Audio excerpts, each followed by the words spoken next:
Hey guys, I just wanted to quickly join in on whether the spirit has any counterplay or not, which is the current debate that is going on. Personally, I don't think she has any meaningful counterplay. It doesn't mean you can't counterplay in the sense that you waste your time, and it doesn't mean you can't be extremely unpredictable as a survivor and basically make the spirit second guess the choices, similar to how you would also counter a nurse. But I want to cover it from a item and perks perspective. Odds did the add-ons for the spirit, but I want to cover from this perspective, which will be the flashlight, it will be spine chill, and it will be the old object of obsession, which all of them gave you indication of counterplay. You got some info out of them to react on. So we'll start with the flashlight. So the flashlight is an incredibly useful item against the spirit.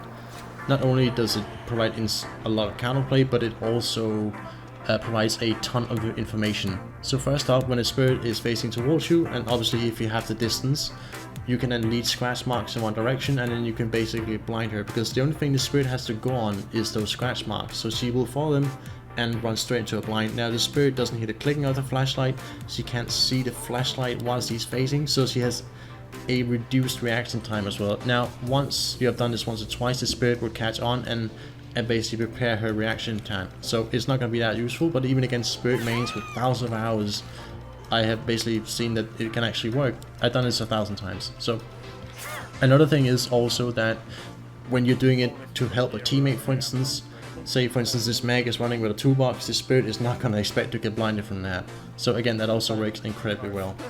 So what you can do with this information is you can position yourself under a pallet when the spirit's facing, you can then line up your flashlight, and as the spirit comes charging towards you, you can time your pallet stun with insane accuracy. So spirit's coming towards you, the beam starts narrowing down, so now you know you've got the beam on her face. Not only that, but the beam also gets shorter, which means you can tell exactly where she is and then time your pallet stun. So, but what if the spirit then goes to either side? Well, if the spirit then all of a sudden decides to go to either side, the beam will then immediately disappear, and you know she has gone to either side and is coming from behind, and you will have to do a reverse pallet stun. Now obviously you don't know which side it is, which I guess is also a bit of guessing, but still it's still more than you would normally have in terms of information. Now what happens if the flashlight beam doesn't do anything? It's just straight up, it doesn't narrow down, it doesn't shorten. Well, that either A means that the spirit has abandoned the chase, or B, she's coming through some alternative way, like through the sides or behind. In which case you do again a reverse pallet stun, or you just simply walk away and abandon the loop. Those are your options in that scenario. Now I'm not saying this is enough information at all, I'm just saying you have some information here to make some sort of fairly educated guesses on what to do.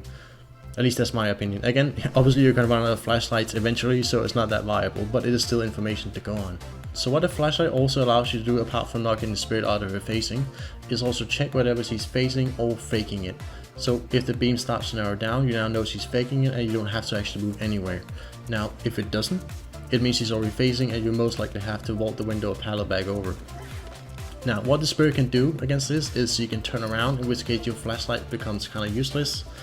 But it does also mean that now the spirit can't actually see you, so that removes that aspect as well. You can also try and burn the husk, but this takes about 3 seconds, which is a bit too long to do anything meaningful with in a short to medium loop. It might work at the shack though. So what the spirit can do to also deal with the flashlight is you can just be facing on the other side, and then once the husk disappears, you would involve the pallet window and she would just hit you for free. Now, and this is kind of like where spine chill comes in, because this is going to give you an extra layer of information to act on. So I'll talk about spine chill now. So the reason why spine chill is so incredibly useful is because it does not trigger on the husk, which means you can tell the difference between the real spirit and the husk. So for instance, in this scenario, I vault the window and then I wait a little bit and I can see spine chill is still active, and then it disappears, which means, okay, the spirit is most likely gonna go around and hit me, so I vault back over. Now you could argue that the spirit could still be on the other side, but in that case the spine chill would still be active, because you would most likely still be looking that way, or there will be a low fluctuation unless the spirit expects you to have spine chill. But I have yet to see a spirit play around spine chill, at least from all the content creators I've seen. Obviously you cannot see the VOD of the spirit and how she reacts, so it's hard, but I have never really seen that happen. Okay, so I'm gonna give a few more examples with spine chill and also in combination with the flashlight. So in this scenario, the spirit is faking behind the jungle gym wall, And the reason why I know this is because Spine Chill is now active and there's no fluctuation, it doesn't blink or anything, it's completely steady. And so I just go back out from my cover. I presume the spirit wanted me to roll the window and just flashlight blind her for free, with almost zero risk, and just follow by the chain blind. Another example is the saloon map with Deathslinger. You can see spirits right here, and she is basically trying to fake face. She wants me to drop down. Again, this is an extreme scenario, it's very safe, but she's just faking there. Spine Chill is completely steady, I have nothing to worry about. Now once it goes off, I wait a little bit just in case maybe she knew I had Spine Chill, but then I just drop down and nothing. Again, most spirits don't really expect you to Spine Chill, at least that's my experience. Spine Chill have limitations though, and especially on elongated loops like this one. You can see Spine Chill is constantly active, but the flashlight is basically saying something else. So which one is right? Obviously in this scenario it was the flashlight, because Spine Chill would not change because the loop is so narrow that the spirit was constantly looking at me anyway, even when she was facing. So in this scenario you had to touch the flashlight, and this is like this sort of like multiple layer of information where you have to like sort it out at least fairly quickly. Okay, I could provide more examples of Spine Chill working, but the whole point of Spine Chill is if it's fluctuating, the spirit is facing. If it's steady, she is still on the other side, whether she's a husk or not. So I want to cover the old object of obsession for now, and the reason why the old object of obsession is so interesting is because just after the spirit was done facing, it would show her aura for like half or a second. And I'm not exactly sure why this was, but if you look into spirit, you would actually see that she can actually charge Insidious while she's facing, and even have Insidious and phase and come out on the other side and still have Insidious. So I think it's something to do with that mechanic, how Insidious interacts, not the perk Insidious itself, but just how that interacts. Now the reason why this is so incredibly useful is because Object of Obsession would trigger half a second or a second before spirit came out of her facing, which meant now you had time to, for instance, activate your Dead Heart, which was something Art's cover. He basically said that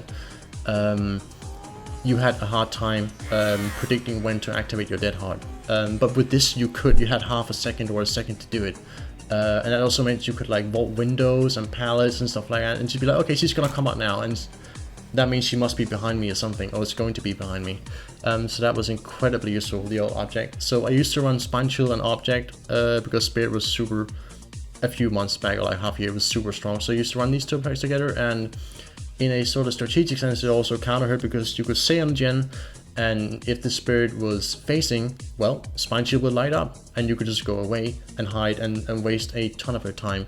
Or you could keep sitting on the gen, because if Spine Chill didn't activate, there was no reason to go away. So that was incredibly strong. So I guess the solution is to bring Object of Obsession back. No, I'm just kidding. That's fucking, no, let's not do that. But anyways, that was just what I wanted to talk about on the spirit again. Okay, so I hope you enjoyed the video. It wasn't meant to stir up any debate, but I just thought a lot of points were missed. No creator has talked about the flashlight and the perks and the old objects, so I thought it'd be super interesting to bring this into the debate. It doesn't mean that spirit can be countered by this shit. Again, you're gonna run out of flashlights, and then you have to have an insane reaction time and some really good calculating skills and stuff like that. But I thought it'd be interesting to bring it up, and we'll see what people say to it, and I hope you guys can also discuss it in the comment section or whatever. And yeah, take care, it was fun.